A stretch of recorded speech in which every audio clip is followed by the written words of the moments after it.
I'm James Ham, Kings Insider for ESPN 1320 and the Kings Beat. I almost botched that.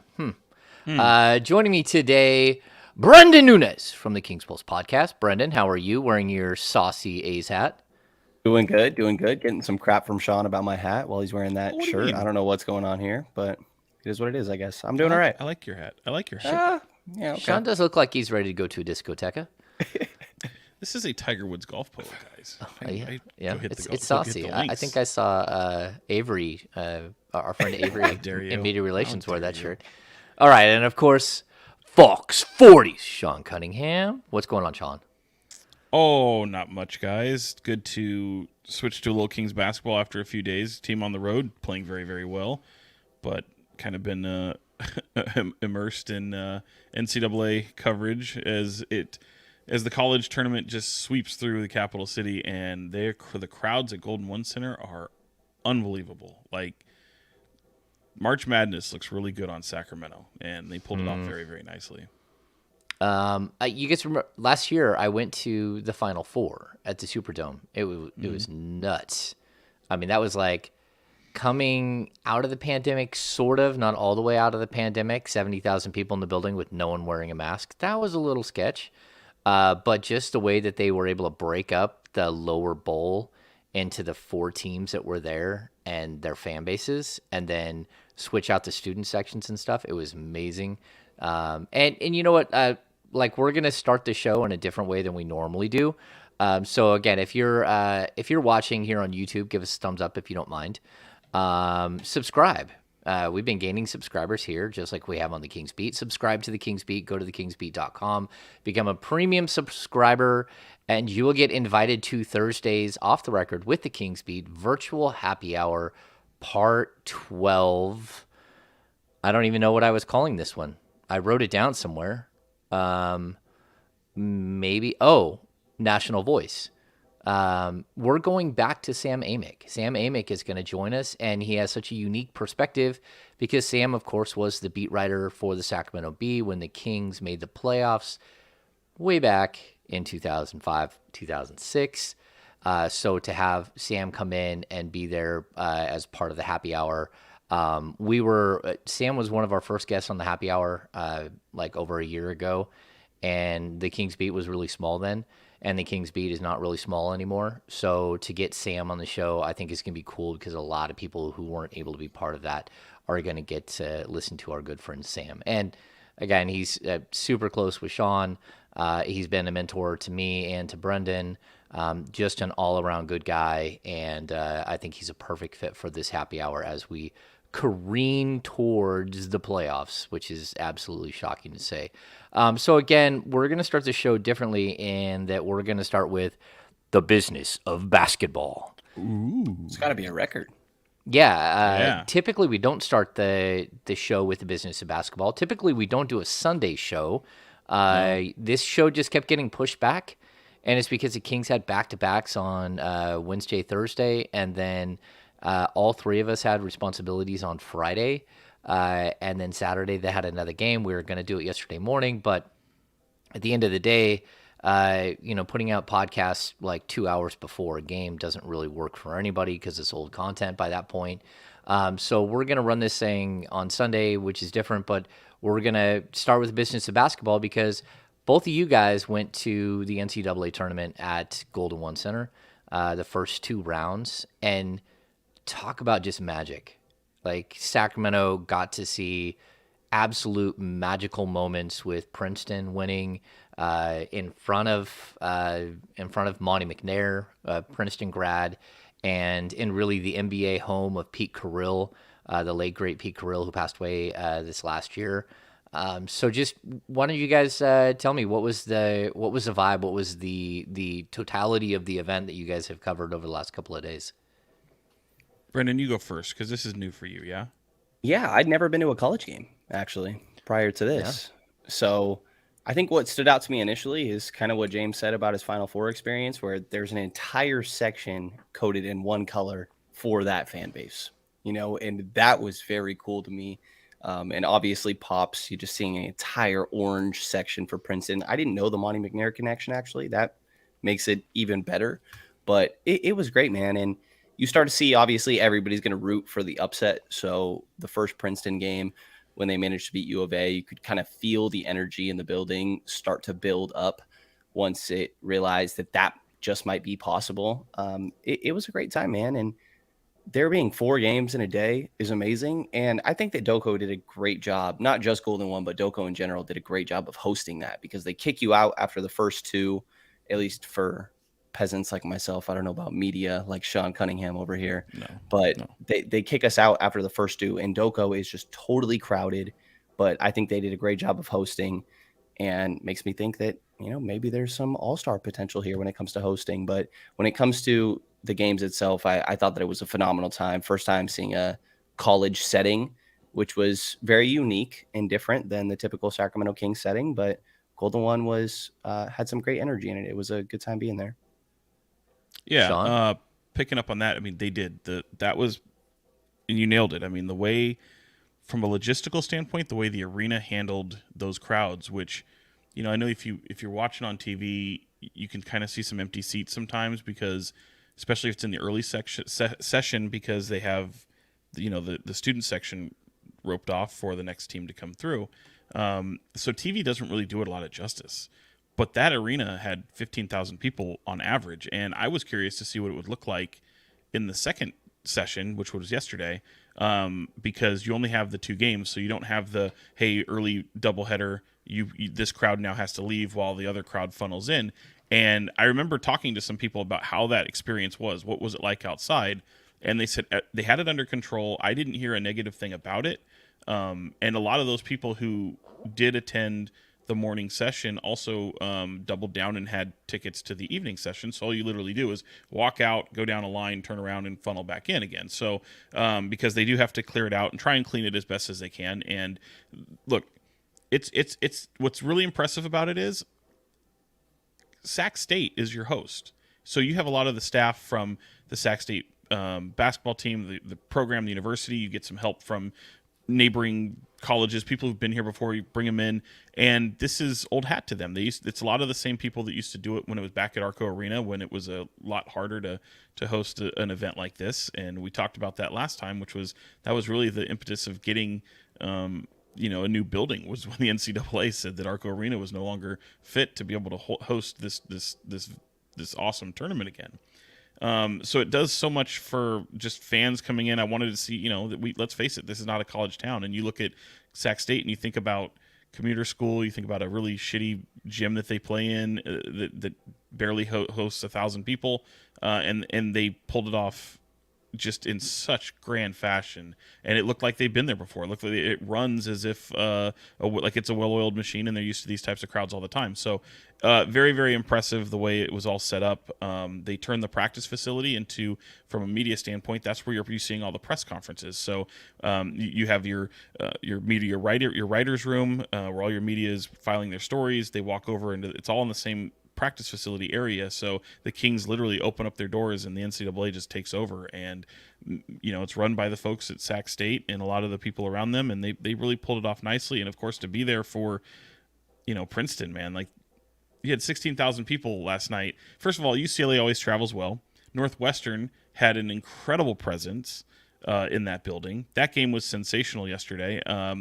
But Princeton is the darlings, man. They come in, they take down Arizona, and then they double down by taking down Missouri and just dominating them in grand fashion. I mean, look, Missouri couldn't do anything against the Tigers. These Tigers go into the Sweet 16 in a year in which they lost Pete Carrill, and I did that story, and you hear the way they wear the Pete Carrill's bow tie on their jersey. Pete Carrill, of course, who spent 13 years as an assistant coach with the Sacramento Kings, 39 before that with Princeton as a Hall of Fame coach.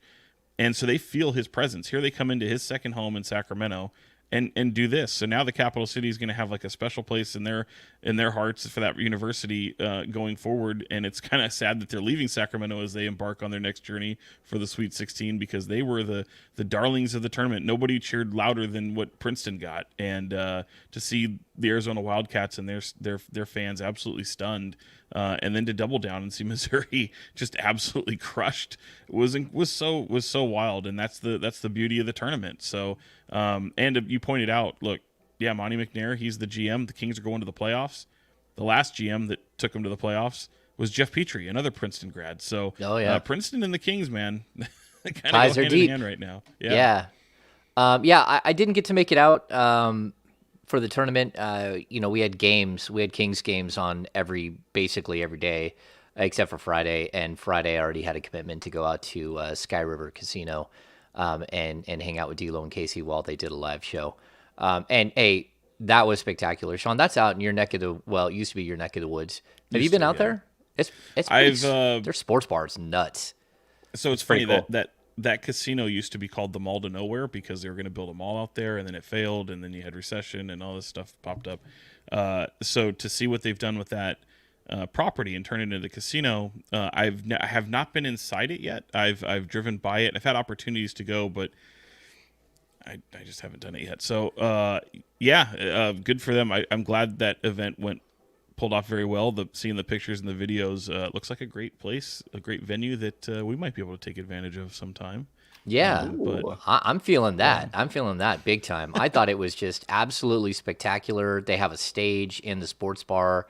It was like TVs everywhere with the tournament and NBA games going on everywhere. We hung out late and hung out with all the chatty house. It was a spectacular event. So I had that commitment on Friday, and then Kings coverage. For me, it's really difficult to drive down to Sacramento and then race back for Kings coverage. And, so that's why I didn't participate in the tournament stuff.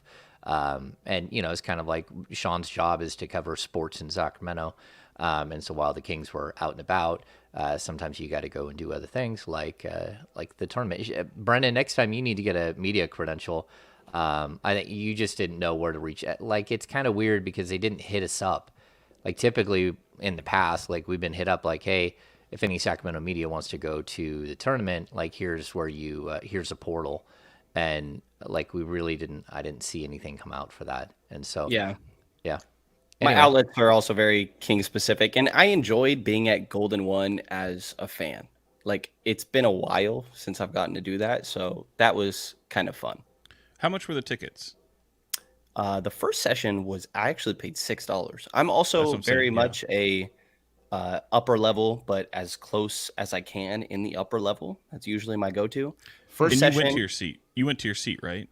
Of course, Sean. Yeah, because I'm the guy that would get else. Well, not what I would get. I've told you for basketball games, I'd take the farthest away seat. I'd get it. I'd never go there. I'd either go to the Sierra Nevada Lounge or I'd stand on the concourse, which a lot of people do.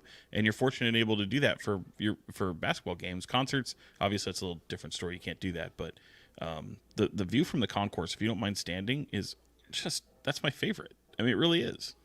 Well, remember for like the first 5 seasons it was open, I sat on the set. I didn't sit in the media seats because I thought the same thing. Like, the set is in the concourse, but like kind of pushed out behind the basket. And to me, I thought it was a great bird's eye view.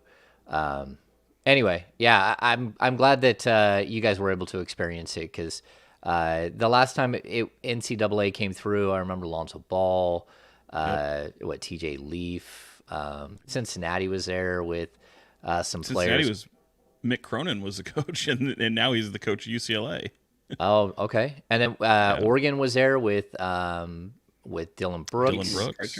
Oh, Chris Boucher. Sorry. Oh, yeah. And then who's the other big guy that played for the Warriors? The Canadian. No. No, not the Canadian. No, he's not Canadian. I was just talking about him the other day. Well, they had Dylan Brooks. Good radio. And who's the other guy that was Dylan Brooks? Someone will have it. Shoot, why am I drawing a blank? Who's the other guard they had that just came back into the league and then got cut during the season? Who's been playing in Europe? Who I thought was a better player at the college level than Dylan Brooks. Anyway, it'll come back. Kind of needs to pull through.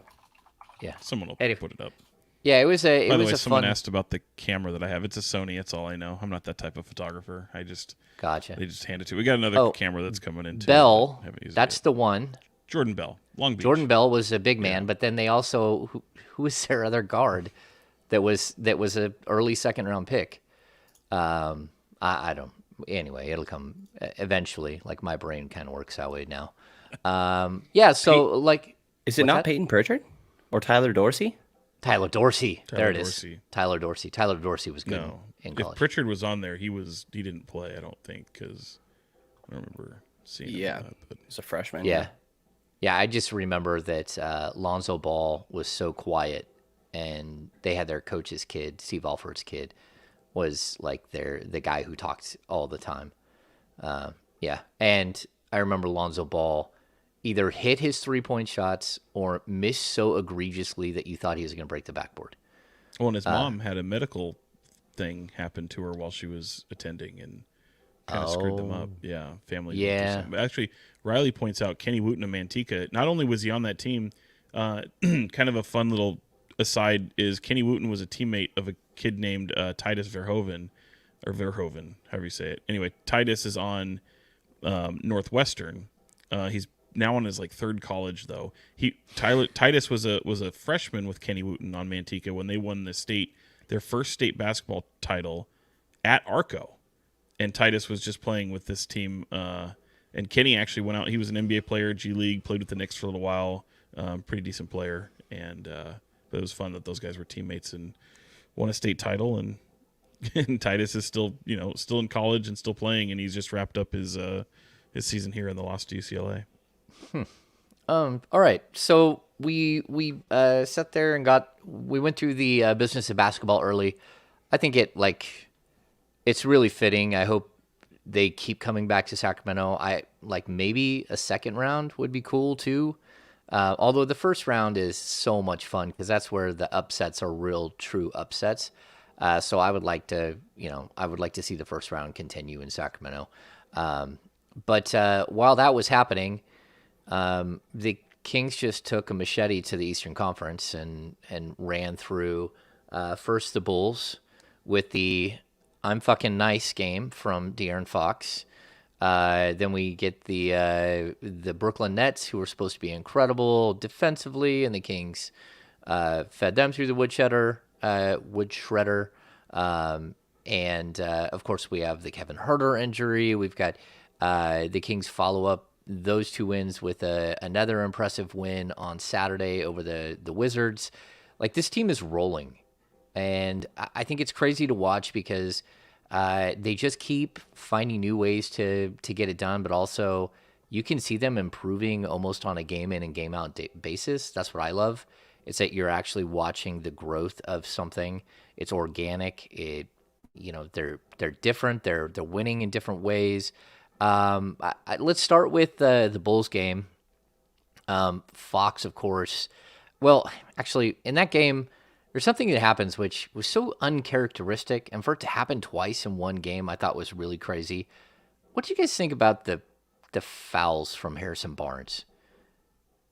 Because, that game's not... I don't even think it's remotely close down the stretch if Harrison Barnes doesn't get a flagrant on a made three-pointer in the corner, followed by a touch foul on a made three-pointer at the top of the key, in a 4-point game with no time, with 12 seconds left. But what were your guys' thoughts? Because we don't usually see Harrison Barnes make mistakes like that. Yeah, I think they're frustrating, but they are fouls. That's kind of what it comes down to me, Yeah.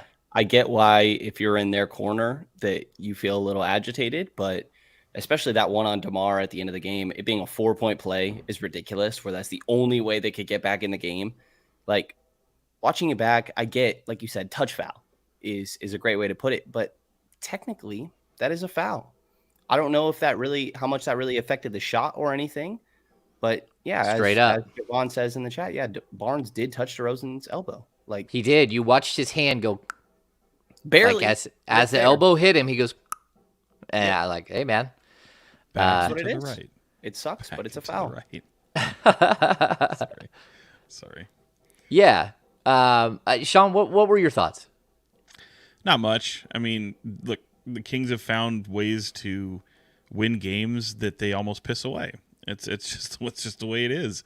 And I didn't think they were in jeopardy, really. It was a tough call. As Brenden said, there were calls that they were accurate calls. Flagrant kind of had me. Look, every time I see when it goes flagrant like that, I don't get mad in the moment. I get mad at the league because it almost means that every foul in the 90s would have been a flagrant foul these days. So, that's always disheartening. But by definition of the rule, it's flagrant, and that's unfortunate. But yeah, I think more to the point is the way that they can find ways to win games when things don't go their way, or they're on the shit end of the stick, so to speak, for some of these calls. They still found a way to do it. So they're never really out of it. And again, if they had lost that game, I wouldn't have, I wouldn't have thought too hardly about it. That this was something that would totally disrupt what they're doing, and this was the sin of all sins and should be taken away. Like, no, nothing like that. And fortunately, we're not really having to go too far down that road because De'Aaron Fox bailed him out. Yeah, I mean, that kind of feels like that's what this season's about. Someone is going to have your back. Like, when you have a moment, someone's going to have your back. And I think it's something that we see carry on throughout this. Like, we saw it with Trey Lyles in the Bucks game, right? On, what was that, Monday? Trey Lyles decides to go crazy Trey Lyles, which is fine with me. Like, I thought it was perfectly... That's something they need to show, that they've got some fight in them. But then you get to the next game and Trey Lyles isn't there. Somebody's got to step up, and in that moment when Harrison Barnes makes that mistake, like, no one felt worse than Harrison and more stunned than Harrison, I would say. Especially as a veteran, you don't expect to get that call both times. But then to have Fox just go, all right, I'm good. And we didn't see him take it to the basket, which is, I think everyone expected him to, like, at least make a run to like 18 feet. But for him to pull up from 3, just absolutely spectacular. And like, I get when he's walking away and he's talking trash and he's got a big smile on his face. Like, this team seems to like be coming into their own, like, in front of our eyes, and it's every single game they're building on something. And I don't know, it's fun to watch after covering this team forever and watching so many times where things went the other way. Like, even the officiating, the officiating doesn't really matter. The Kings can withstand bad officiating. They can withstand just about anything at this point. And they just keep pushing through. Well, I'm not going to say anything because watching Domantas Sabonis get hit hard in the left hand on the game yesterday, that was one of those things where you're like, oh, man. Hopefully he doesn't have an issue, because it's kind of the same exact thing that happened to Fox last year late in the season when Fox broke his hand, where he just kind of got smashed in the middle of a group of players. But the resiliency of this team, I think that's what I'm getting to. It's been really crazy. Was there anything you guys took away from the Fox play? Well, no, I mean, just that he's continuing to do what he's done all season long, and this is really what his identity before used to be the Ferrari, the guy that would be real fast and free throw line extended. He's got his own move, go-to move, fantastic. I think he's getting in the paint. He's almost like Tony Parker with points in the paint at this point, only really, really fast. But the clutch factor is what he's been known for this season. He's probably going to win that Jerry West Award, and rightfully so. I mean, he's been stellar in the fourth quarter, and it's been meaningful basketball. I mean, he really puts them on their back, and it's been really fun to watch. I'll say this too, like, you mentioned about just like the fight with Trey Lyles, and we thought that could be a galvanizing point. I don't even know that they really needed it, because even in losses, man, this team historically, when they've 2 steps forward, 3 steps back, you don't really have that. Like, the losses themselves don't have the weight to them they once did, and part of that's because they don't have a losing streak like they've experienced before, where you can go back to November and it's 3 games is the last time they lost 3 straight. One step back doesn't derail the whole thing, and you don't have that fragility mentally in the locker room anymore. So, that was a good testament to whether or not that was going to be a galvanizing force as they went on this road trip. Here they are, they haven't lost a game yet on this road trip, and I don't think any of us had that in mind, that they were going to potentially sweep this road trip, the last one of the season. But shame on us, because they're about to do it. Yeah. Brenden? They are absolutely rolling right now. To be 11-2 post All-Star break is crazy. And I think it's so important. You hear people talk about it a lot, but playing your best basketball at the right time of year, playing your best basketball going into the postseason is so important. And I feel like the Kings are doing that. They still have a handful of games before we reach that. So still kind of TBD. But you could look at a team like Boston. They were phenomenal earlier in the year. They're struggling right now and probably don't feel great headed into the postseason. It feels like a different situation for the Kings, which, again, what a time to be alive that we can say Sacramento's in a better spot than Boston. Can't remember Or the last time I've Denver. been able to say that. Yes. I think Denver is the same thing. Denver's scuffling. They're like, uh-oh, what are we doing? Right. Yeah. There's a lot of question marks with a lot of different teams, and I feel like the Kings are rolling right now. And I think that a lot of them, as Sean said, not having that step back is a credit to Mike Brown. Like the same way that we saw after that New York game where he totally lit into them, it wasn't to the same extent, but after that Chicago game, he clearly wasn't satisfied. He was not happy with them having 19 turnovers. He wasn't happy they allowed, I think it was 8 offensive rebounds in the second half. In the game, it was 13 total. And it's just focusing on those details that I think has been so important for this team, because obviously they struggle on the defensive end, but just taking care of all of those details, I think has been so crucial. I think they've done a great job of doing that recently. I really do think that the emergence of Kessler Edwards has been pretty important for this team. You know, he doesn't have to play a crazy amount every night, but even just having 9 people in your rotation instead of 8, I think matters a lot. So they've got a lot of things rolling for them right now. I think they're taking care of all of the details.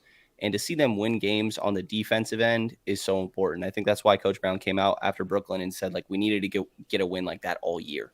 They won on the defensive end of the floor and doing all the little things, which never happens. I kind of wonder about this too. Like, I don't know if I would credit so much Mike Brown as a for that. I think honestly, they're not haunted by moments anymore. Like the weight of a big loss doesn't trickle into other days, and I think that's a growth within certain people within the locker room. Some guys who've been here, obviously De'Aaron Fox, Harrison Barnes is always a guy who's on to the next one. But I think, Domantas Sabonis, having some of these guys, some of the veteran presence, and it's weird to consider someone like Malik Monk, Kevin Huerter, guys like that. I mean, they're veterans, but they're young, and they have a way to just where tough calls don't linger.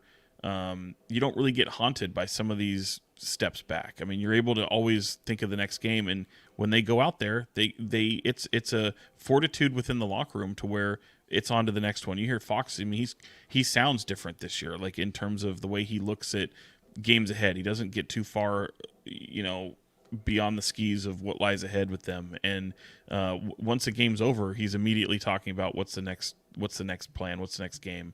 And I don't know. I feel like there's a growth within that locker room as well.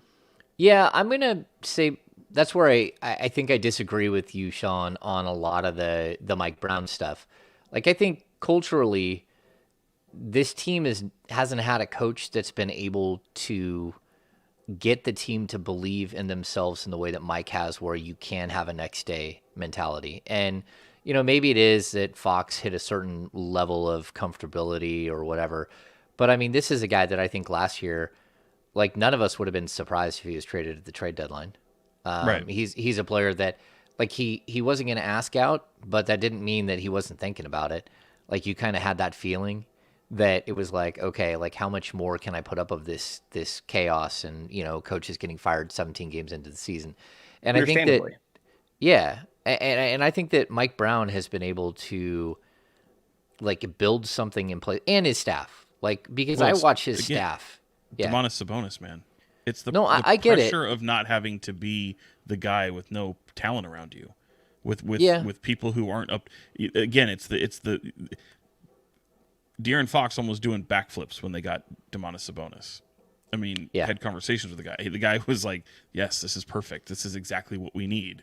And I mean, even his wife went out yesterday on social media and said, "Hey, I hope people aren't overlooking what she called him Savvy, right? What Savvy's doing right now, because it's incredible."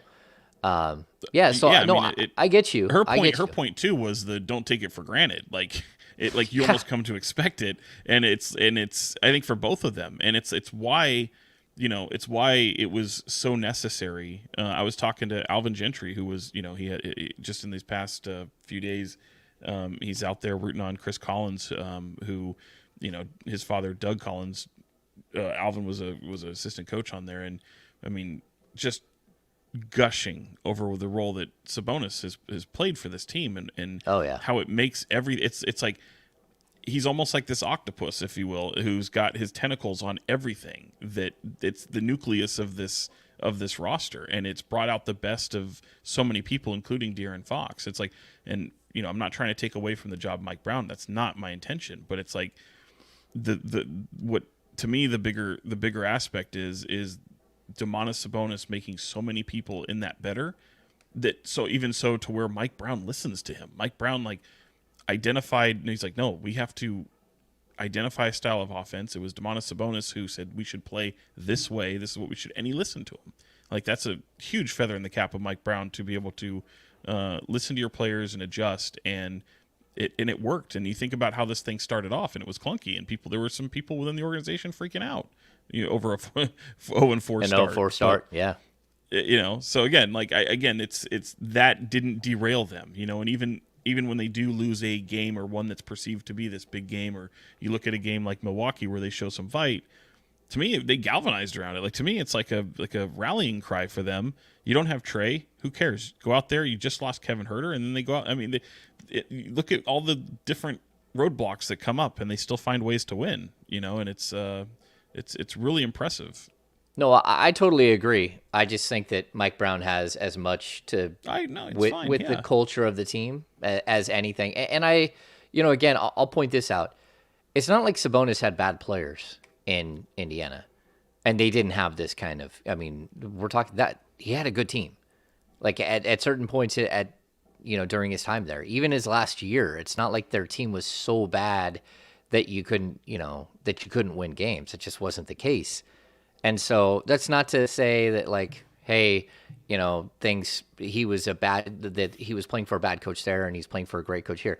I just think it's one of those deals where everything has kind of come together at the right time. And I think it's the same thing for Fox, maturity wise, skill wise, his place in life, getting married, having a baby, all of these things, they play into what's happening. And this is a type of coach that De'Aaron was begging for, the accountability coach. And I think he got it, and he has lived up to his end of the bargain. If that's what you want, then you better play for him, and you better live up to the standards that he's going to set. And then the other thing that I think kind of goes unnoticed sometimes is that Mike keeps pushing buttons every step of the way. Sure, they beat the Knicks, but they gave up 23 offensive rebounds. That was a game, right, where they gave up 23 offensive boards. And he freaks out on the team in a win. And then, they get to another win, and that's when he starts calling out Domantas Sabonis and De'Aaron Fox. He's pushing the envelope on who and what they can be today, but also forget all of the stuff that we were before. The 16 years, we're going to take that and we're going to kind of throw that away, but it's not even about that. It's who were you last year? And we can't be any of that now. We have to be something different. And for a coach to for me, it's almost like he's skipping steps. It's almost like he's jumped a grade in school. You're okay, you're supposed to go into 8th grade, but now you're a freshman because you were just too good at school. So we're going to push you up. And that's what it feels like. Mike keeps pushing the envelope on his team and what their expectations are for themselves. And I think at this point, we still don't know what the expectations are for this team. None of us. We have no idea if they're going to get bounced in the first round and have that moment where they look like the first time, in the dance team, or if they're going to be a team all right, we got this. We're the team that just put up all those wins after the All-Star break. They're the best team in the NBA after the All-Star break. They're rolling now. That doesn't mean they can beat the Bucks, but still, it feels like this is something that's growing in a different way, and it feels organic. But it feels like it's not just because you have better talent. Is that you have better talent, and then you have guys who are mixing the ingredients better than we've seen in a long time in Sacramento. One thing I'm curious your guys' perspective on, and I feel like people more so on the outside, our listeners would appreciate hearing, is, to me, De'Aaron is so different this year than last. Just the way that he speaks to us and kind of the confidence that he exudes. And last year, it felt like he was pretty down at times. I think understandably so, but you guys have been around him more. And I'm curious your perspective on how different De'Aaron feels as a person this year. To me, to me, that hasn't changed that much in terms of just the person he is, because he's still a cynical little kid, smart mouth and ultimate confidence in himself. It's great because I have a lot of the same character traits in my opinion. But he goes out and it's a optimism he has now, as opposed to the dark and dreary, where it's like, it all falls on his shoulders. It doesn't anymore. And like I talk about, that weight lifted is so crucial for him, and it's a freedom that he can play with now. It's a freedom that he doesn't have to be the guy, that he has some help, and it's this two-headed monster as opposed to the head of the snake that you always hear about. Make no mistake, like he's just as important as Domantas Sabonis and has flourished with him, but to me it's just much more of a level up than he had before. But he's still going to have those same quirks, and he's always had the cockiness, which has been fun, but now it just gets to shine in a different way. There's just much more optimism as opposed to constantly being kicked in the nuts like they've had over the past few years. Yeah, I'll like relay it like when you go to Sunday school when you're a kid and they say, never build a house on sand, build a house on stone. Well, yeah, but like you say duh, watch an episode of Survivor. You're like, oh man, what are you guys doing? What are you doing? I think forever this team they just kept trying to build on sand. The cornerstones of their franchise weren't good enough. And like if there's a point, and this, like, don't take this as a bash on the way that it may come across, but if Buddy Hield is one of your cornerstones, then you're building on sand. Like, you got one corner of your house built on sand and you're going to dip in. Like, the whole house is going to tilt that way. That's not a good thing. And you're just not that good. I mean, well, yeah, exactly. You can't expect a guy, if you have a guy who's supposed to be like your fifth best player, fourth best player, role player, can possibly. Exactly. He can't be your number two. Yeah. And if he's your number two, you're not that good. That's just. No, totally. Yeah. I mean, like, is there a huge difference? I mean, yes, there is, because he doesn't make as many mistakes, but is there a huge difference between Kevin Huerter and Buddy Hield? There's not like a ton of difference. The difference is that they have much better players, so Kevin Huerter might be their fourth or fifth best player. Like, we could sit here and debate on where he stands as far as like best players on the team, but I feel like you could say the same thing about HB, and he's been here the whole time. Like, I had frustrations with HB's moments where he's quiet, and now it doesn't hit the same way this year because there's other people to pick up the slack. Well, that was always the deal, that Harrison Barnes can't be your second or third best player. He needs to be your third/fourth. Like, if you got a bunch of guys who are tied for your third best player, which is kind of what I think the Kings are now, between Monk and Huerter and Harrison Barnes, and then your next step, those are your third best players. And you can list them any way you want. It would be sort of like personal preference, if you will. And then your sixth best player, of course, is going to be like Keegan Murray. And then you can start, if that's what you're working with, that's pretty good. And Keegan has an opportunity to be like the third best player on this team down the road, or they can go attack that position and get a much better third player and push some of these guys down into even a better natural position for themselves. But the last couple of years, that's been one of the biggest problems. Like, the lack of talent pushes players into positions where even a guy like Harrison Barnes, where that's not who he is. Like, go just back like to Buddy Hield is not a playmaker. You wouldn't put Kevin Huerter in the position to have to go and be a playmaker. You have Malik Monk. You have De'Aaron Fox. You have Davion Mitchell, who can sort of be in there a little slower. But you don't have to go, hey, Kevin Huerter, go play playmaker, because we don't have any. Yeah, and this is a way, like, I think that I can actually show you what I mean by using advanced statistics. If you look at Harrison Barnes. Let's see, where are we? We look at Harrison Barnes in the 2020-2021 season, so 2 years ago. And he had an assist percentage of 13, and he had the highest assist per game totals in his career. Harrison Barnes' assist percentage this year is 6.3. Like, normally you would say, oh, that's abysmal. It doesn't matter. He's not supposed to be passing the ball. someone said the other, oh, he's got the worst tunnel vision ever. Like, no, when he gets the ball, first of all, he's only shooting 9.6 shots per game. That's not tunnel vision. But my point is that, like, guys, he doesn't have to fill a role that he's not naturally built to fill anymore. And that's what you were doing, like, square peg, round hole, again and again and again with these guys. And this team is built different where everyone has kind of their place in the world. And I think that that's, like, when we're talking about what you asked originally was, is De'Aaron Fox different this year?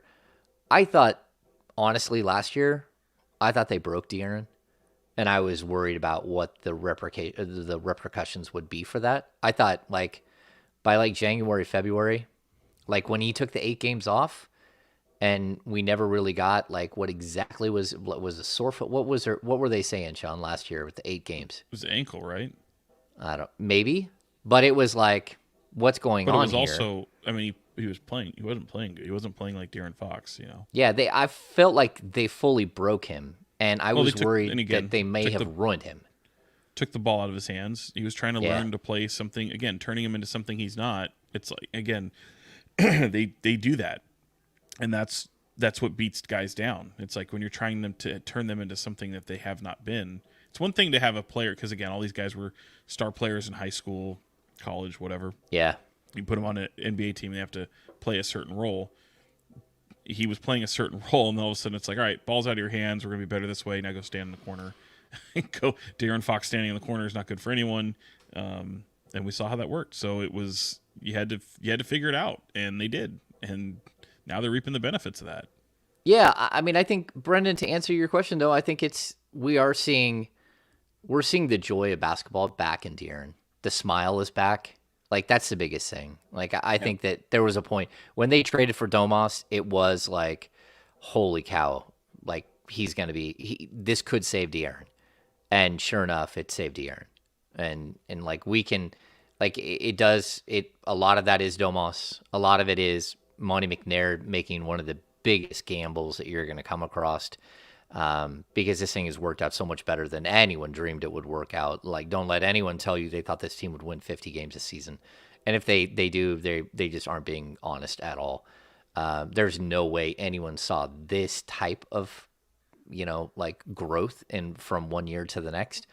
But yeah, I think that's kind of the cool thing. We've got to see Fox get saved as a player, because if it didn't work out here and he gets traded somewhere else, that doesn't mean he's going to go somewhere else and be great, and make an all-star team like what he's doing right now.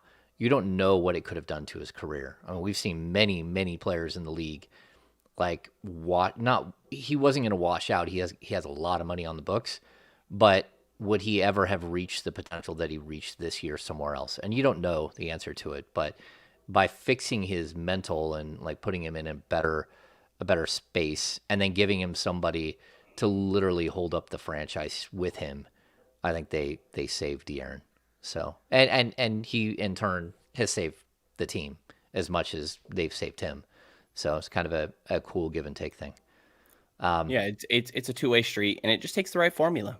Like, credit to coach, and also to the point of Sabonis earlier, like, post All-Star break, this guy's averaging 20, 13.5, and 8 on 61% from the field. Like, there's we don't even bat our eyes at a triple-double. It's just a normal day for Domas. I'll look up at the end of the first quarter. Yeah. I'll look up at the end of the first quarter. He's got 8, 5, and 5. And it always blows my mind, but it's just, all right, that's what he does. He does all the little things, all the things that don't get highlighted typically. Domas is always on top of. He makes the game so much easier for everybody. When we're sitting here and saying, like, his 2-man game with Kevin Huerter is so good. Yeah, you could say the same thing for Malik Monk. You could say the same thing for Davion Mitchell.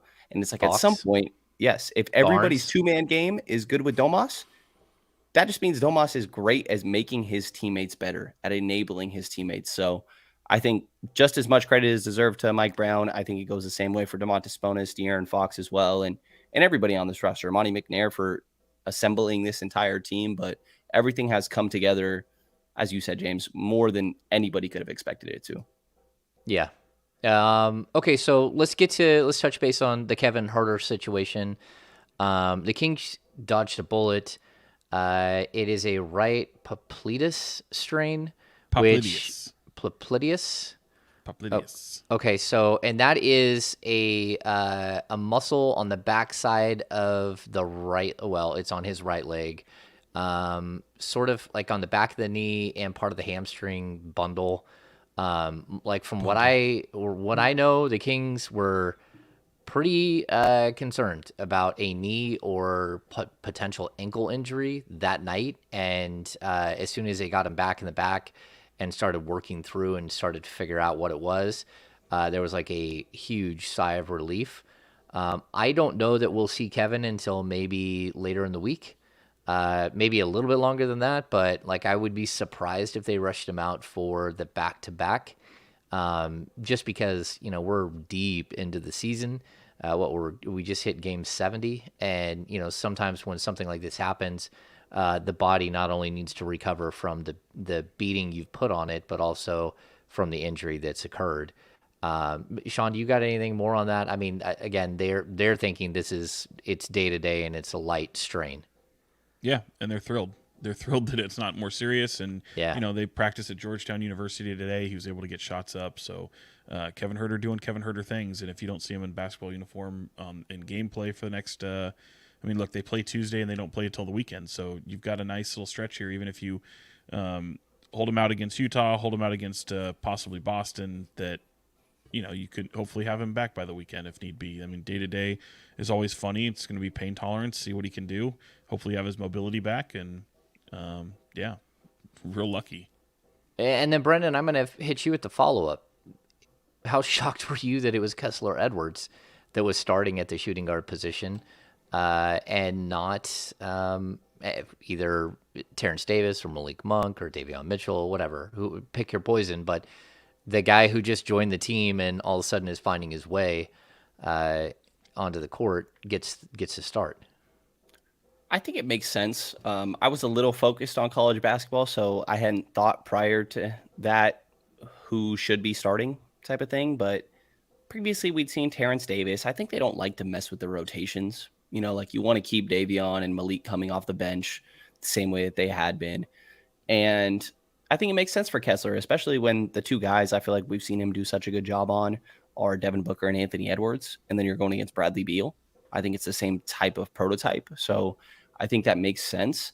And as I said earlier, Kessler's been amazing, man. And it's all the little things. Every time he's crashing the boards and getting some crazy rebound, I think that's the type of thing that I'd imagine really gets Mike going. And it's those little details that has really got him out there. I think Mike said prior to the Milwaukee game that Kessler's going out there and doing all the things that Mike is always screaming at his team to do, to rebound, to give outstanding effort and play great ball pressure defensively. So I think Kessler's doing phenomenal, and I think that's well-deserved, man. And also that Brooklyn game, I think was a cool moment for him. They put him out in media post-game, and he talked about that he'd been looking forward to that game since he got traded. He gets to go back against his former team. So I thought that was a cool moment for him.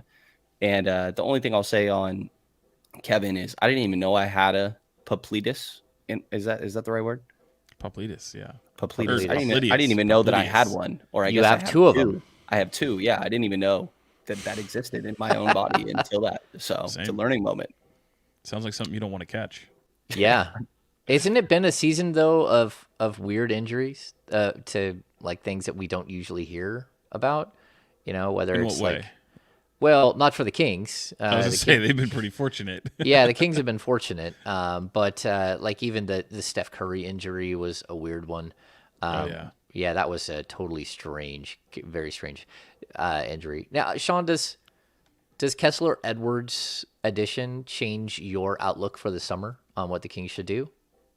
No, because I feel like they didn't. It was a kick the tires on and see if this could work. I mean, there was definitely curiosity to him, and I think that they if he didn't have any of this type of impact in these few weeks that we've seen, I don't think that that would have totally disrupted their thinking in the offseason, because I still think they'd want to take a look at him and kick the tires and see what exists there, what kind of possibilities could exist. But what I would say is I think that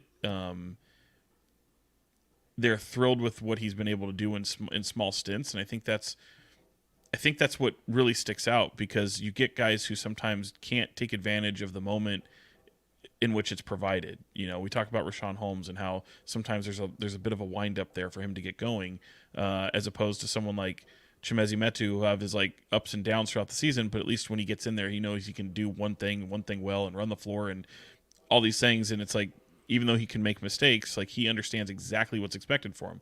Kessler Edwards is the same thing. He knows exactly what's expected for him, whether he's playing 2 minutes or what was it, James? 0.5 seconds?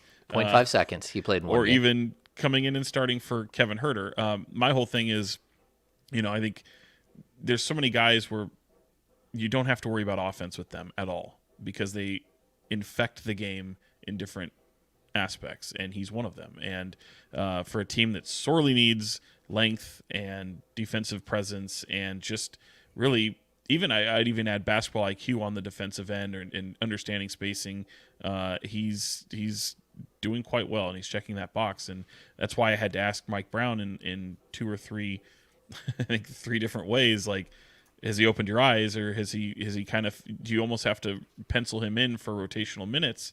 And he went from saying basically no to then a day later saying yes. And now it's like, you have to find a way to put somebody like that in, especially when I'm not getting the results that I'm asking for and wanting. And it's like, okay, well then who does that come at the expense of? And, it had come at the expense of Terence Davis, a little bit of Keegan Murray at times. And then TD goes out and has a hell of a game last night. So, it hasn't. None of the fabric of this team is broken down because opportunity for one guy or the next, and that's, I think, really encouraging if you're a fan of this team.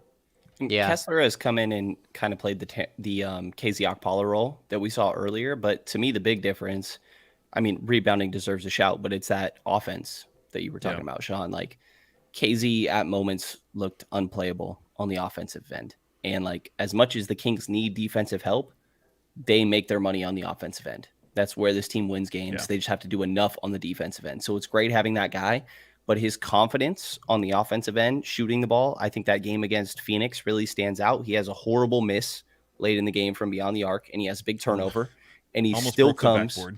It was pretty tough. And then he makes a big shot late. And like, he pulls up with so much confidence from beyond the arc, and it goes down at an okay rate recently, right? He had 9 points in that last game against Washington, 10 in that game against Brooklyn. And you're talking 2 of 2 from 3, 2 of 4 from 3. Even the Chicago game, he was 1 of 4 from 3. But I think the willingness to get those shots up is important. And I think that's been the big difference, where he is playing that KZ Okpala role, but the offense is a big standout difference to me.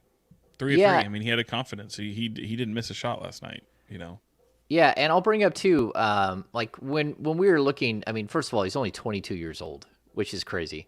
And then the fact that he's 6'8" with like a 7'1" wingspan, he's like the archetype that we always talk about this. The Kings are always looking for a player archetype, and you might not be looking for that player specifically, but you want to test it out and see how it looks on your team.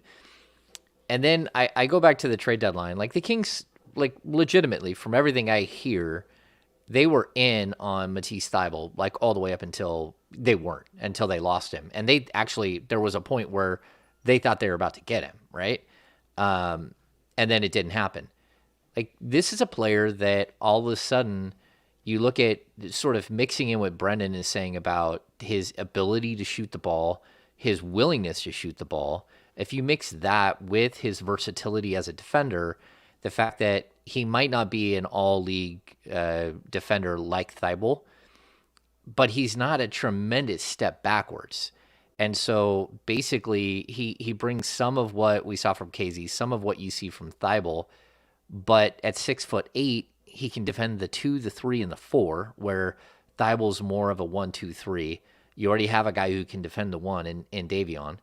And then, so I think his versatility there is crazy. But then that next step, that could this guy, if he was given 20 minutes a game next season, could he average 10 points a game? Could he average 8? Maybe. And so I think there is something to the fact that he's probably further along as an offensive player than Thybulle is 5 years into his career. And that's a good thing. And so I'm not saying like he's the answer long term, but I think he's gone more from like a player archetype to, okay, you're going to continue to kick the tires on this, might be a guy that makes a lot of sense for you next year as well, and he's cheap, and clearly he's going to be on the squad next season. I don't think with any question. He's under contract and all that stuff, but I just think that this was like a really good, like, test something out to see how it looks, but more of like in theory. And then it turns out that maybe you found the right guy at the right time that's young, that maybe fits what you're doing and is willing to accept roles and all that stuff. I think having him play in Brooklyn last year, where like it doesn't matter how good he was still going to be like the 12th best player on that team. That's just the way that team was built, with like superstars everywhere, and you had to accept the role or you're not going to be here any longer. I think that plays into how well he's fit in. And then I think the culture of the Kings, where it's not just that he hit the 3-point shot in a huge moment in the Suns game, but it was that somebody passed him the ball in that situation and allowed him to hit that shot. I think that was as big as anything else. His culture is something that like brings people along. It makes you feel welcome and makes you feel confident where you might not be otherwise. Does that make sense? Yeah, I don't know if I'd describe it as culture. It's the way they play. Fast, efficient, ball moving offense. That's why, when you have someone like Davion where it slows down a bit, things get clunky. And no shot to him. It's just it's even with Rashawn Holmes, like the ball used to stagnate a lot in this town, and it doesn't anymore. And this free flowing offense. It's equal opportunity. You're open, you're going to get the ball. And to have a guy like Kessler Edwards who may not be the offensive force that some of these other players are, that's okay. Don't need it to be. But you still have the confidence to step in, make a shot, hit a shot. Fantastic. Good for them. I mean, it's definitely the way they play, and it's like Brenden said, and it's what I've been saying for a long time. It may not be the identity they want, but it is what they are. Yeah, it is what they are. He's made a huge difference defensively. And I didn't think one player could make a huge difference defensively, but when you look out there and like the way they started this game, Mike Brown had tested that lineup a couple of times over the previous like 2 or 3 games where he went big. So he goes Fox with Kessler and Harrison Barnes and Keegan Murray. And basically you have 3 players are basically the same size and are interchangeable and different levels of skill as far as defense, but all, within, the same sort of parameters of like, they're all pretty solid with who they are. And so I think it's really interesting, especially if you're going to play a switching defense. I think a lot of us thought, well, maybe PJ Dozier would sort of slide into this role and get some look here in the second half of the season because he has playoff experience and he worked with Jordy Fernandez. But Kessler Edwards just like walked in and said, okay, I'm the guy. And I think it's been pretty impressive. Kessler has been very good, and I don't mean to downplay this in the slightest, but he's got to keep it up. Like, right. I'm not convinced. Yeah. I'm not convinced that, like, for sure Kessler Edwards is just part of playoff rotation.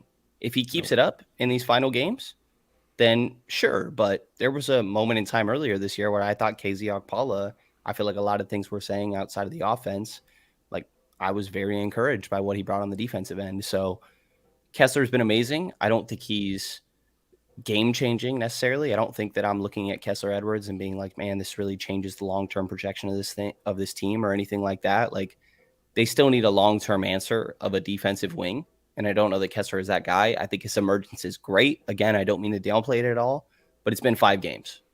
So just keep it up is my point. Yeah, don't go full Ike Diagu on this guy. Like, Kings fans fell in love with Ike Diagu in a serious way. More because I think he took a picture with himself and a bunch of ladies in a hot tub than his play. But then he went and scored 30 points the final 2 games of the season, and everyone thought he was going to get $9 million a year. And I don't know about everyone. I don't know if he ever played again. So, yeah, a lot of people. But, yeah, he really was never a factor in the league at all. While we've been on, a couple of things have happened. So let's touch base on that. First and foremost, the Phoenix Suns decided to go and lose a game to Oklahoma. If you are a fan, I mix fan and banner up. If you're a fan of Pacific Division Championship banners, you pretty much just got one. And that right there was a huge win for the Sacramento Kings, even though they're not playing today. Do they hang those? Yeah, they're Pacific Division banners somewhere. Have you looked up? They're Apparently not. in the practice facility too. They've mirrored Gotcha. the banners. Yeah, and in Brendan's defense, I think the banners might be opposite us behind the scoreboard. Some of those Also, banners. like, who's going to Golden Also- One and looking for banners? You know what? Go to Golden One, look up, get to know the arena, the get to know Saran- The Yeah. only if thing I there's see one is up the there you Monarch don't banners. understand. No, man. The There's a Jerry retired jerseys Reynolds. are right behind it. You Yep. can walk to the other side, my guy. When you're out on the court, you can look up and rotate. Jesus Christ. Okay, so There's the a point Paul is, McCartney banner. You can Oh. explain that one to me Which- later. I can. Yeah, I guess. I know It the was the Paul first McCartney- event. We were there for it's that. the first event Yeah, at Golden One. yeah, but yeah. Okay. So with That's a 12 Beal, games man. remaining in the season, the Sacramento Kings are now up by 6 games in the loss column over the Phoenix Suns. They have basically locked up either a 2 or a 3 seed. Getting to 1 is going to be difficult. They do only trail the Denver Nuggets by 3 games in the loss column. And I haven't looked at tiebreakers. Are they 1-1 against Denver this year? I can't remember. But either way, like tracking down Denver isn't going to be easy. Denver won again today. But that loss by the Phoenix Suns, look, I didn't know that this team would make a push for 50. But I started to get that sense a little while ago that, well, maybe. And They it's are pretty- 1-1, by the way. The only other game is the last game of the year. Yeah, okay. So whoever wins that last game has the tiebreaker. That's pretty crazy. Could have a big old tilt at the end of the season for possibly number 1 overall. That'd be incredible. Wouldn't it? The Kings need to go 7-5 to finish the season to win 50. How shocked are you guys? Also, I'll add this too. When Mike Brown took this job, my first thought was, man, like, can you get Mike Brown? When his name was mentioned, I kept thinking, why would Mike Brown want to put his 616 career win percentage on the line? Like, he's a guy who should be able to get a really good coaching job. And to be honest, like, Sacramento's typically not a really good coaching job. It doesn't matter what the players are. I mean, this is the 9th head coach I've covered in my 13 years. This is a job where you go and you work for 2 years and then you get paid for 2 more after you're done. That's historically how it works. Like this That's year, not a bad gig, by the way. Luke Walton's getting paid $6 million this year to not James, coach. the if I can Sacramento tell Kings. you, that you can work 2 years and get paid for 4. I'll take it, Sean. Yeah, right. But- so why would Mike Brown take this job? He doesn't give a damn about his coaching percentage, his win percentage. He's like, Well- pay me my money. Okay, and he so knew I- could. Look, he had ultimate confidence that he could turn this around. Every coach takes a job thinking that they can be the guy to do it. And My rebuttal would be that the 8 previous coaches that I've covered, only one of them got another opportunity to coach as a head coach again to date. Now, Dave Yeager might get another opportunity. There might be someone else, but Keith Smart, of course, Paul Westfall's gone, George Karl. But, Mike Malone is the only coach to actually get another job as a head coach after here. And so that actually, and then my point though was that with the win yesterday, the Kings moved to .614, which is like, what in God's name is happening here? I don't even understand what is happening. Mike Brown's 616 win percentage is actually intact. His win percentage has not gone down as a coach of the Sacramento Kings, No. which is that's wild. yeah, well, he doesn't give a damn. I mean, it's going to be, No. he'll be. He's getting paid. Yeah, I mean, he knew that there would take some time to get going. I don't think they all thought they were going to be good. They all thought that they'd be a team that could compete. And by virtue of what Edward points out, De'Aaron Fox and Domantas Sabonis, man, like that's your cheat code. And he went and used it, and here we go. And I don't know that even he thought 2 or 3 in the West, and now you're contending for Pacific Division title, and possibly you're 4 behind Denver for, as James pointed out, for number 1 in the Western Conference. Man, that's super impressive. So it's fun times. It really is. We were talking just weeks ago. Will they fall behind 6? No, we don't think we'll find that this team will. We don't see this team falling behind 6 to fall into the play-in tournament. Now it's like the conversation 2 podcasts ago was, I don't think they fall behind 3, and that doesn't seem to be possible at this point. Now it's 1, 2, or 3. That's wild. Brendan, did you think that, like, at any point that this was a 50-win team? Absolutely not. Absolutely not. And anybody that did is just out of their mind and a homer. Has anyone for said saying that? in the Have first you place. guys run across anyone like in media That made the claim? Yeah. Not in media. I do have a friend. I do have a friend that claimed this would be a top 3 seed, but he was out of his mind for saying that in the first place. Right. I'll tell you, when they had the 3-game set against, I said this on D-Lo and Casey, they had, the Knicks? What is that 3-game set? The Knicks, the Suns, and Milwaukee. I said on the radio, if they win one of those 3, I think they can get to 50. And they went out and won 2 of them. And it's like, oh, yeah, you're getting to 50. I mean, at this point, we're looking maybe not at 50, but maybe at 51, 52. Like, that's pretty wild. Mark J. Spears, when did Mark said that they were good. He said they'd be a playoff team. He said that the streak would end. He didn't say 50 games. No. But and Tyler, you need to put some respect on his name. It's Hall of Famer Mark J. Spears. With a C also, not with a K. Yes, with a C. Just make sure we. He's our guy. He's an Oakland guy, so he's here all the time, and he's super super close to Mike Brown. Yeah. How do you guys feel about long-term projection of this team? Like, is there any concern? I'll admit I have this. I have a concern that this year is like the year that it feels great. There's expectations next year, and that we're still talking about like a 6 seed. Like when they're sitting at 2 right now. In your mind, are they flirting with a top 4 seed also next year? I know there's a lot of things that will change moving forward, but where are you at with that? I think it's reasonable because of what you've accomplished. That yes, now your expectations are to match what you've done, if not exceed what you've done. And most people would say you have to exceed what you've done. I am more in that line with that camp, Brendan, thinking that they are more of the, maybe not the 1 or the 2, but next year could possibly be around a 3 or 4, 5, 6. That and honestly, that doesn't matter because I feel like they felt they were going to be a more potent team next year than this year. But I do wonder how the calculus or belief changes, not just with us in the media, but even fans alike, where let's say you finish 2, okay, and you're pushing for 1 and things just kind of remain as is. If you get bounced in the first round, does, like, and again, I'm not hoping that upon anybody or saying, but it is a reasonable possibility.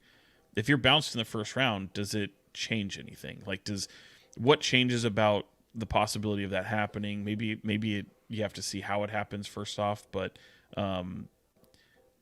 I certainly, we talked about in the last podcast, like, would they be favored if they were going up against a team like Clippers or Dallas or whoever it would be? It's interesting because I wonder how.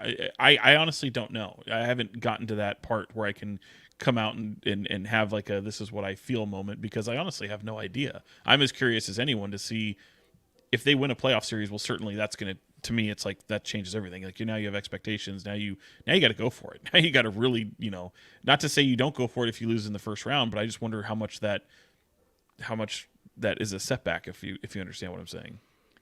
I would say the expectations, like, they can be what they can be, right? Like, people can be all excited and all that stuff, but there's still going to be the expectation going into the playoffs that you haven't been there before. And so if you do lose, it's understandable. Like, even if you're the 2 seed, no one is saying, okay, you got to get to the Western Conference Finals, you're the 2 seed. I don't believe that that's the case. I don't believe that there's going to be anyone out there that, like, changes their mindset outside of, like, Perk.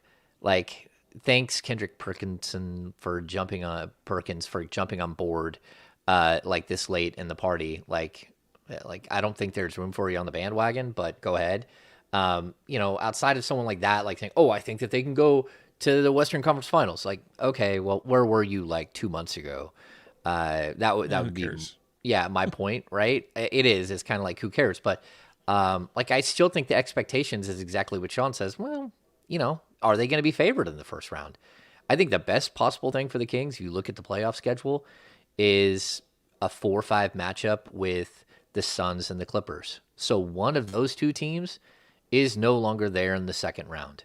And if you somehow get through the first round, you're going against probably the Grizzlies. Well, at the same time, whoever wins that 4-5 matchup is going to go play Denver. So by the time if somehow you get through the second round, you look at the third round and you're like, I know that to get to the third round of the playoffs, the Western Conference Finals, only one team out of Denver, the Clippers, and the Suns will be there. And to me, those are still the three scariest teams. Like those, and only one of them can get there. And like, you're not going to have to go through those three teams as of right now. You're not going to have to go through any of those three teams to get, through the first round, the second round. So I think that that's a good thing. And I think it's crazy that we're actually looking at things like that. Yeah, it is. Brenden? What a time to be alive. What a time to be alive. Okay. Sasha Vezenkov. Monty McNair, for some reason, I would have delayed my flight. Flew to Greece. From reports out of Europe, that Monty McNair and Phil Jabor are in Greece right now, meeting with Sasha Vezenkov, trying to secure him as a player for next season.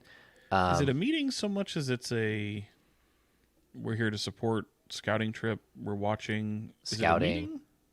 Yeah, I mean, they're going to meet with him. I mean, Jay Triano met with him at the All-Star break. Well, you went and scouted him. He scouted him, but he also hung out with him. So, yeah. So I don't know. What do you guys think? And what does that mean for this team? Because, I guess you can get better, but I also think that Trey Lyles has been really good, and that's kind of the position you're looking at there. I do think that ideally the best version of Vezenkov is a better Trey Lyles, but we're still talking about offense here. He's not a defense guy in the slightest. Everything that he's doing is on the offensive end. And I had a look on my face earlier because apparently in the 17 games they've played, he's played for Olympiakos. Is that how I say that? Yep, in Greece. They're 17-0 in the games that he played. Holy crap. And he's averaging 16, 6, and 2 on 59% from the field, 47% from three. And most of what I watched with him was during Eurobasket. I thought that he was a great playmaker. I think he's a great connector on offense. But again, it's all offense. I think similarly to Trey Lyles, I think a lot of Bielitsa, and maybe that's lazy of me to make the overseas comparison, but I do think it's a smart basketball player who can put the ball who shoot the heck out of the ball, but also put the ball on the floor more than people realize. And I do think that he would be a solid NBA player, but again, it's just doubling down on offense rather than any sort of commitment to defense, which is where this team needs to make its jump. Getting better at offense, I guess, would be great. I'm not going to complain, but really defense is where the improvement needs to come from in my mind. I'm with Meg. Defense, schmefense. I mean, you figure it out. Like, the object is to capture talent and make sure that the talent is, cohesive amongst your other talent, and like you said, he's a connector, and I like that about him. This is things that they've already factored in with him. They want him. They feel like they can get him, and they probably will. So get used to seeing him. Yeah. 6, and they love his length, 6'9". Go get him, and I think they feel like they'll have him. Well, he has size. He doesn't have length. Well, so he's got size. Yeah. Yeah, I mean he's 6'9", but he's a short arm 6'9". And T-Rex. I'm gonna bring it. Chuck Lee. The Kings will probably lose. Why would the Kings lose Jay Triano next year? There's no reason for the Kings to lose. Jay Triano is short of him getting a head coaching job, but he's 64, 65. I don't think they're losing Jay Triano next year. I think Jay. Yeah. How much turnover do you see with coaching staffs? I get that this year's probably different, but how much do you expect? I guess this is a tangent, but how much of the coaching staff do you think will be back next year? The one that you saw a lot of change on was Luke Walton's, and that was because he was dead man walking, and you had to guys would leave to get security in other situations. Jesse Mermis, when he went to Orlando, no one stood in his way. That's usually pretty rare, but the only reason you're jumping up is if you're moving up the bench. So if you have maybe Jordi Fernandez gets a head coaching gig and steals somebody as his associate head coach, stuff like that. Guy who's a back of the bench who now comes to the front of the bench. But no, I think this coaching staff is going to be relatively intact. I think so too. I think Jordy's the one that could get a head coaching job, but the rest of the guys are mainly Mike Brown guys. They're guys, or they have a connection with him. Even like Luke Laux is clearly a big time Mike Brown guy. But is it Davidas? Yeah, him and Luke played together at Florida State. They actually, I think they were roommates. They both met their wives at Florida State, and their wives are best friends. And they all have kids that are the same age. Like, those dudes are a package deal. I would assume that they're staying here in Sacramento. And why would you want to go somewhere else? Like, if you're winning, there's no reason to. Okay, let's wrap this thing up here. If you guys have any quick questions, hit us with some quick questions. But if not, we got some stuff to get to, and we got places to go, people to see, things to do. Do you guys have any final thoughts, Sean? Yeah, I do. I saw it in the chat a little earlier. I always have thoughts, that's for sure. Yeah. But people, this notion that I hate Mike Brown, you guys are, I know you're being funny, but I think you'd be pretty surprised how close I am to Mike Brown.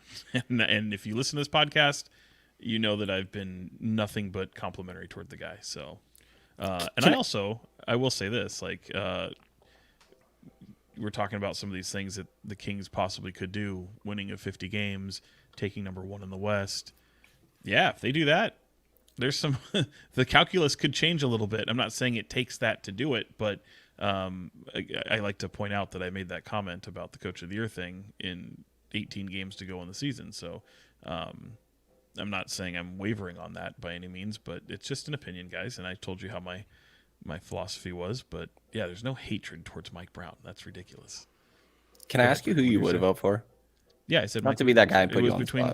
It was Budenholzer. I was making arguments for other guys, but yeah, Mike Brown would easily be in the top 2 or 3. But yeah, man, you don't vote for the award with 18 games to go in the season. So yeah, pretty fun. I just love how people, if you have anything that doesn't fall under the,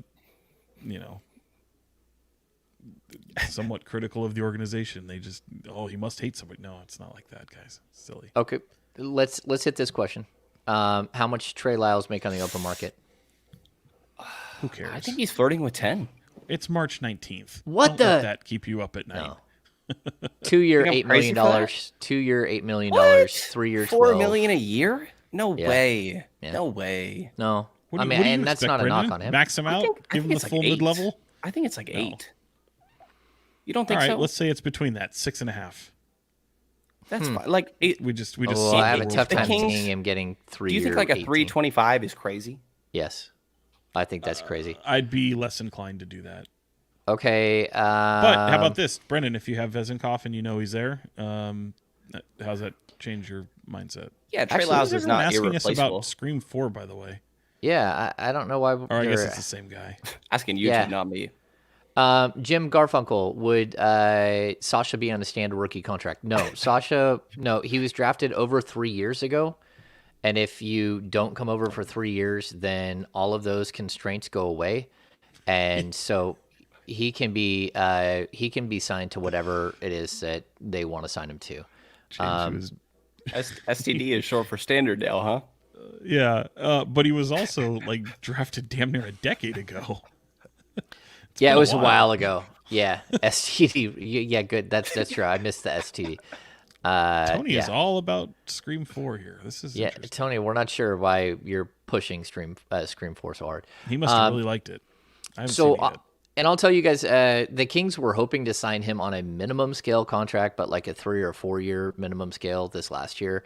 That's why they saved the $1.64 million off of what Malik Monk made. So they had a part of the MLE that they could use that wasn't constrained by a standard contract that was built a little differently, and that didn't work out.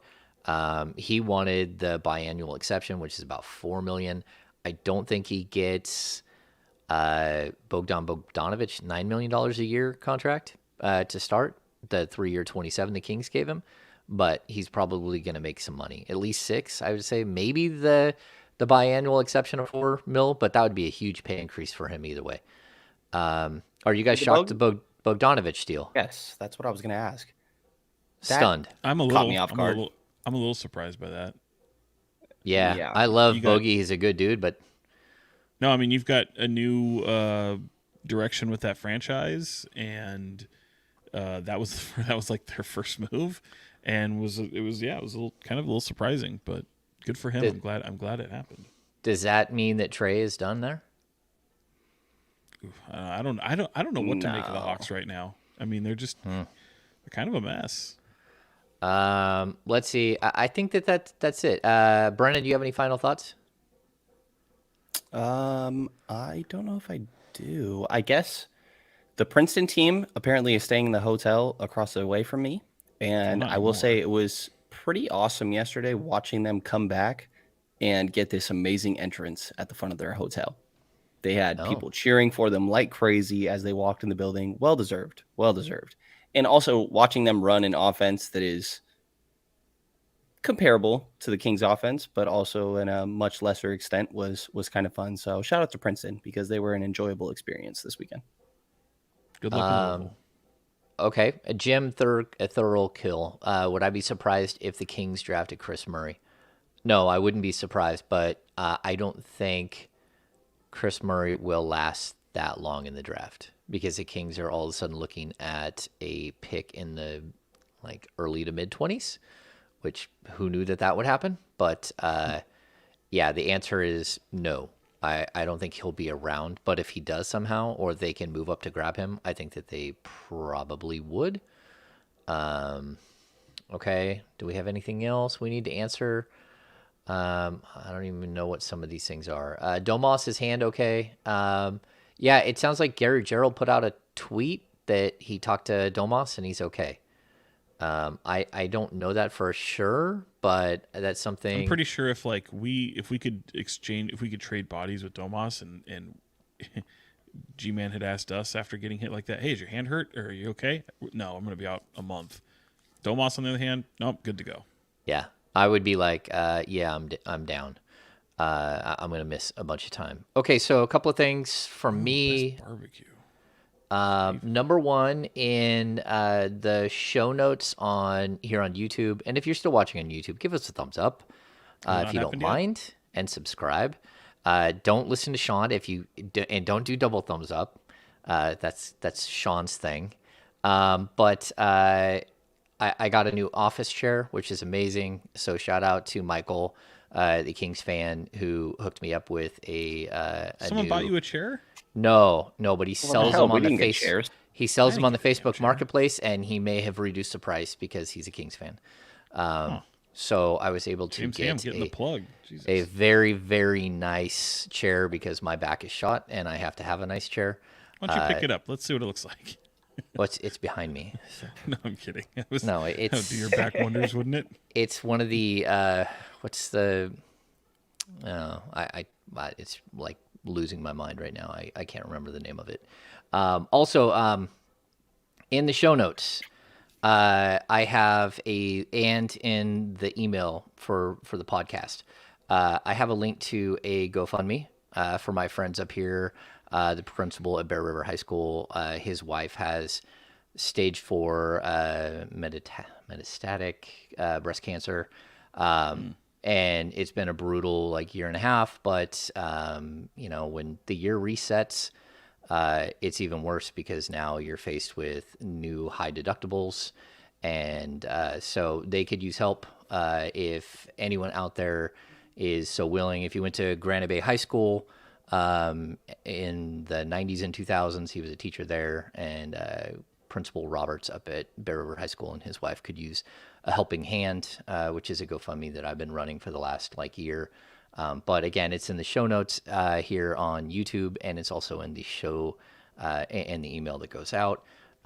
Lastly, just to reiterate, we're going to have the great Sam Amick on Off the Record. Absolutely great. What? Which you need a longer name, by the way. I don't. Not a long refer to enough my name. Friends is great. Yeah, Off the Record with the Kings Beat Virtual Happy Hour Part 12. What did I say it was? It was 2 words. National Voice. It wasn't long. National Writer silly. or National something. Yeah. You said voice. Yeah, that's going to be a blast, though. Sam was on one of the first happy hours, and it was spectacular. But again, it was in the fledgling days of the Kings Beat when we only had a certain amount of people that were part of this family. Now the family has grown, and so there's going to be a lot more people. And so that's amazing.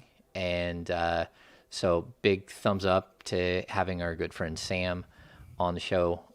Meg, I feel you. Meg puts in here that she had to pay $6,590 for her son's wheelchair.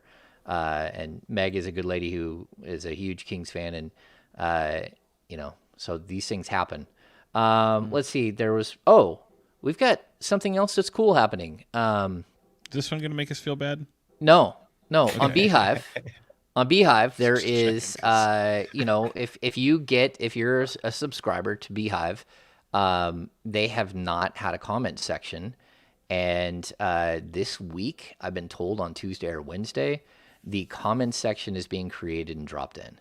So, super cool. We'll actually be able to. Damn it, yes. Sean. What is Beehive? Beehive is the newsletter that people get. It's like Substack, but it's Beehive. That's who the Kings Beat is on, the platform the Kings. Maybe you just don't notice it because you just get the emails and you're not paying attention to the brand of the email. I didn't know it was called Beehive. Yeah, it's Beehive. That was something we were into. I was like, are we not? What do I not know? No, and if people are like out there, if you're thinking about starting a Substack, don't go to Substack. Go to Beehive. Substack charges you 10% of all your proceeds, where Beehive is a flat rate, and trust me, the dollars and cents of it are wildly different. And Substack has some cool features, but Beehive is building all of them, and they're doing some stuff. Thoughts on a live show? Sean wants to do a live show. I want to do a live show. Hold on. I didn't say a live show necessarily. I just have we pop in, there's people there. We don't have to do a show. We just interact. Oh. You just want to drink with have people. Some beverages. I just want to drink with people. I just need new people to drink with. How about well, we do that? That's what it was, right? Like the D-Lo and Casey, we got done with the live show.